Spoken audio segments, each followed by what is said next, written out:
বাংলাদেশ বনাম ভারত এশিয়া কাপে বর্তমান তুলনামূলক অবস্থা। Head to head record Asia cup. মোট এশিয়া কাপ ম্যাচ খেলেছে 15টি। বাংলাদেশ জয় পেয়েছে 2টি ম্যাচে এবং ভারত জয় পেয়েছে 13টি ম্যাচে। বাংলাদেশ এখন পর্যন্ত এশিয়া কাপে ভারতের বিরুদ্ধে অনেক কম জয় পেয়েছে। ভারত সাধারণত উপরে রয়েছে। দুই দলের বর্তমান ফর্ম এবং মূল খেলোয়াড়েরা।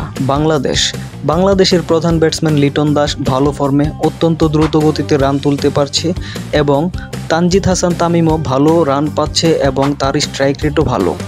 বোলিং বিভাগে তাসকিন আহমেদ, মুস্তাফিজুর রহমান এবং নাসুম আহমেদ গুরুত্বপূর্ণ বোলার পারফরমেন্স দেখাতে পারে, বিশেষ করে ভারতের ব্যাটিংয়ের ক্ষেত্রে। অভিজ্ঞতার বিচারে যদি আসি তাহলে বাংলাদেশ দল ভারতের তুলনায় অনেক অনভিজ্ঞ এবং ভারত অনেক অভিজ্ঞ। বাংলাদেশ দলে অনেক অভিজ্ঞতার ঘাটতি রয়েছে। এবার আমরা জানব ভারতের খেলোয়াড় সম্পর্কে। ভারতের দল তুলনামূলকভাবে খুবই শক্তিশালী। ব্যাটিং ও বোলিং দুই বিভাগেই ডেপথ আছে। ওপেনিং থেকে শুরু করে মিডল অর্ডার এবং শেষ পর্যন্ত চেজের দক্ষতা অনেক ভালো। দলের বিপরীতে বাংলাদেশকে চাপে রাখার ক্ষেত্রে পেসার এবং স্পিনার মিলিয়ে রোল ডাইভার্সিটি খুবই ভালো। এবার আমরা জানব বাংলাদেশ দলের শক্তি এবং দুর্বলতা সম্পর্কে। বাংলাদেশ দলের শক্তি হলো চাপের সময় ভালো শুরু রাখতে পারলে ম্যাচের টান থাকতে পারে। কিছু ব্যক্তিগত পারফরমেন্স ভালো হচ্ছে, বোলিং আক্রমণে ভালো সম্ভাবনা আছে।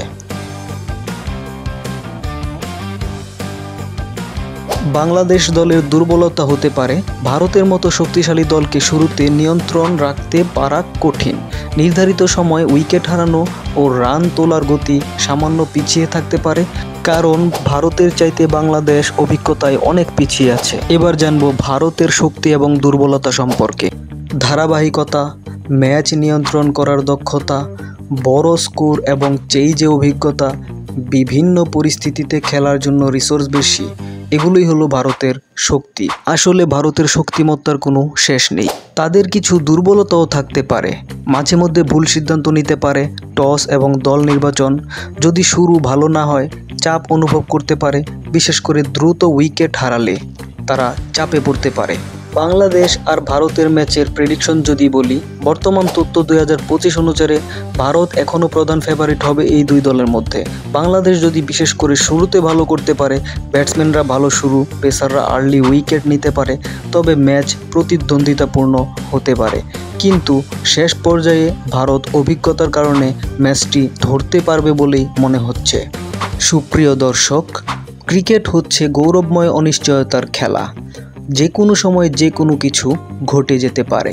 যদিও কাগজে কলমে ইতিহাসে ভারতই এগিয়ে থাকবে, তবে বাংলাদেশকে একদম ছোট করে দেখা যাবে না। তাদের দিনে তারা অপ্রতিরোধ্য। আশা করি আমরা একটা জমজমাট ম্যাচ দেখতে পাবো। তো বন্ধুরা, এমন আরও বিশ্লেষণ দেখতে আমার চ্যানেলটি অবশ্যই সাবস্ক্রাইব করে আমার পাশে থাকবেন।